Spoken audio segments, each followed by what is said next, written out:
एक बार मेरी बुआ और उनकी बहू दोनों भुजा बाजार गई थी। घर से बाजार काफी दूर था।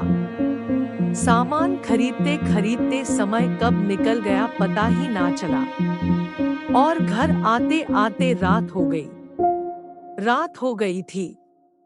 बाजार और घर के बीच में एक श्मशान घाट पड़ता था। उसी श्मशान घाट में आकाश में चांद चमक रहा था, लेकिन श्मशान घाट में अंधेरा था। केवल चिता की राख से निकलने वाली धुंधली रोशनी थी। हवा में राख और जलने की गंध थी। कुत्ते भौंक रहे थे, उल्लू हू कर रहे थे। एक अजीब सी सन्नाटा था। जहां पर एक औरत 2 दिन पहले ही जलाई गई थी। उसने आत्महत्या की थी। श्मशान घाटों को अक्सर भूतिया स्थानों के रूप में देखा जाता है। ऐसा इसलिए है क्योंकि वे मृत्यु और मृत्यु से जुड़े होते हैं। कई संस्कृतियों में यह माना जाता है कि मृतकों की आत्माएं श्मशान घाटों में भटकती हैं। यह कहानी इन मान्यताओं पर आधारित है और श्मशान घाट को एक भयानक स्थान के रूप में चित्रित करती है। तभी उन्हें अचानक एक भयानक आवाज सुनाई दी। यह आवाज श्मशान से आ रही थी, जो कि उनके घर के बीच में पड़ता था। आवाज सुनकर दोनों डर के मारे कांपने लगी और उनके पैरों के नीचे से जमीन खिसकने लगी। कुछ दिनों पहले ही एक महिला ने इसी श्मशान में आत्महत्या कर ली थी। वह गांव की ही एक लड़की थी। रीना एक गरीब परिवार में पैदा हुई थी। उसे बचपन से ही कई मुश्किलों का सामना करना पड़ा। शिक्षा और स्वास्थ्य सुविधाओं का अभाव था। रीना को लैंगिक भेदभाव और जातिवाद का सामना करना पड़ा। उसे अपनी आवाज उठाने का अधिकार नहीं था, जिसका प्रेमी उससे शादी करने से इनकार कर गया था। रीना की शादी एक ऐसे व्यक्ति से हुई थी जिससे वह प्यार नहीं करती थी। पति और ससुराल वालों से प्रताड़ना का सामना करना पड़ा। रीना अकेली और निराश हो गई। उसे लगा कि उसके जीवन में कोई खुशी नहीं है। उसने आत्महत्या करने का फैसला किया।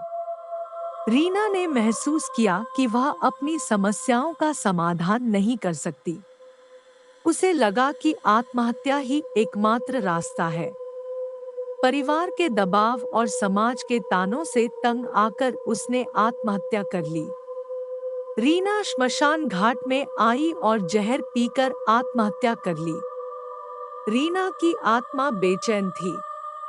अब वह एक बेचैन आत्मा के रूप में भटक रही थी। उसे शांति नहीं मिल रही थी। गांव वालों का कहना था, उसकी आत्मा अब भी बेचैन है, रातों को रोती बिलखती है। रात का अंधेरा गहरा हो रहा था और चारों ओर सन्नाटा था। अचानक बुआ की बहू को लगा जैसे कोई उसे पीछे से बुला रहा हो। उसने डरते हुए मुड़कर देखा और रुक गई। अचानक एक काली बिल्ली उसके सामने से भागी। गांव वालों की चेतावनी याद आई, श्मशान में काली बिल्ली का दिखना अशुभ होता है। फिर उसने सुना एक रोने की आवाज, धीमी, दुख भरी, मानो कोई दर्द बयां कर रहा हो। आवाज नजदीक आती जा रही थी। उसके सामने एक स्त्री खड़ी थी। स्त्री ने सफेद साड़ी पहनी हुई थी और उसके लंबे काले बाल खुले थे। स्त्री का चेहरा पीला और डरा हुआ था। आंखें सूजी हुई, मानो बहुत रोई हो।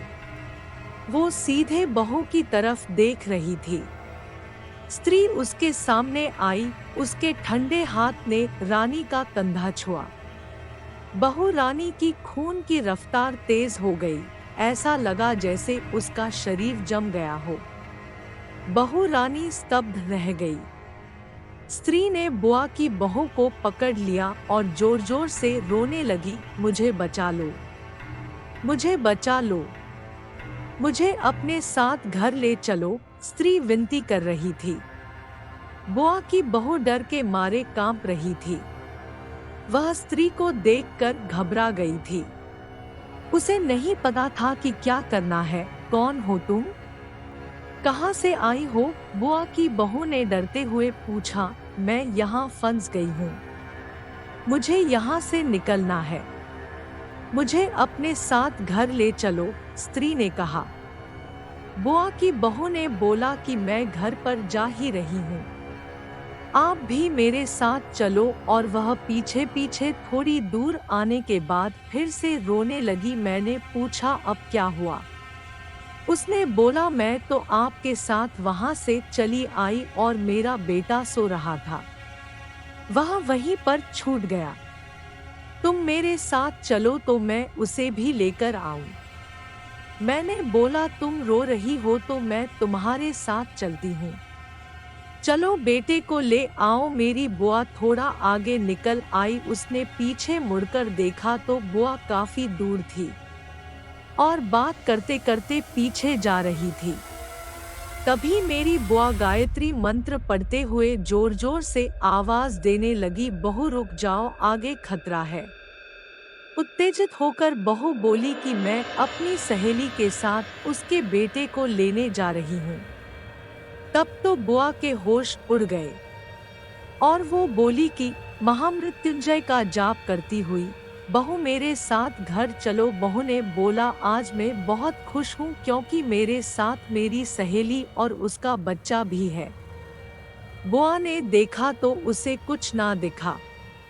अपने घर की तरफ दौड़ी और घर पे जाकर सबको बुलाकर ले आई। बुआ अपनी बहू में कुछ अजीब बदलाव देखती है। उसकी आंखें लाल हो जाती है और उसका चेहरा किसी डरावनी मृत महिला के रूप में बदल जाता है। उसके मुंह में आग की तरह कुछ जल रहा होता है और वह बहुत ही डरावनी लग रही होती है। सास गांव की ओर भागती है कुछ मदद के लिए, लेकिन कब्रिस्तान के पास किसी भयानक शक्ति द्वारा उसके पैर जम जाते हैं। बहू को बोला बहू घर चलो। बहू की आंखें लाल लाल और जुबान पर मानो आग जल रही है, क्योंकि उनके अंदर आत्मा घुस चुकी थी। एक अजीब सी सन्नाटा था। उस सन्नाटे में एक स्त्री की आवाज सुनाई दी। वह रो रही थी। उसकी आवाज बहुत ही दर्द भरी थी। वह कह रही थी, मैं मरना नहीं चाहती थी, मेरे पास जीने के बहुत सारे सपने थे, लेकिन मुझे मजबूर कर दिया गया, मुझे आत्महत्या करने के लिए मजबूर कर दिया गया। मैं अब भी जिंदा रहना चाहती हूँ, मैं वापस आना चाहती हूँ, लेकिन मैं वापस नहीं आ सकती। मैं अब एक आत्मा हूँ, एक भटकती हुई आत्मा। मैं हमेशा के लिए इस श्मशान घाट में भटकती रहूंगी। मैं कभी भी शांति नहीं पा सकूंगी, मैं कभी भी मुक्ति नहीं पा सकूंगी। मैं हमेशा के लिए दुखी रहूंगी, मैं हमेशा के लिए अकेली रहूंगी। उस स्त्री की आवाज धीरे धीरे गायब हो गई। केवल सन्नाटा रह गया। एक अजीब सी खामोशी, एक भयानक खामोशी। यह खामोशी बहुत ही भयानक थी। यह खामोशी किसी भी भयानक आवाज से भी ज्यादा भयानक थी। यह खामोशी किसी भी भयानक दृश्य से भी ज्यादा भयानक थी। यह खामोशी किसी भी भयानक सपने से भी ज्यादा भयानक थी। यह खामोशी किसी भी भयानक कल्पना से भी ज्यादा भयानक थी। यह खामोशी किसी भी भयानक वास्तविकता से भी ज्यादा भयानक। बुआ पुजारी जी के पास गई और उन्हें पूरी घटना बताई। पुजारी जी ने बुआ को कुछ ताबीज और मंत्र दिए।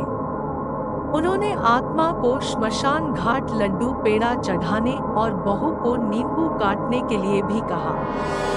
यह एक प्राचीन रीति है जो बुरी आत्माओं को दूर रखने के लिए की जाती है। बुआ डरी हुई थी, लेकिन उसे हिम्मत दिखानी थी। बुआ श्मशान घाट गई और लड्डू पेड़ा चढ़ाया। उसने प्रार्थना की कि उसे शांति मिले।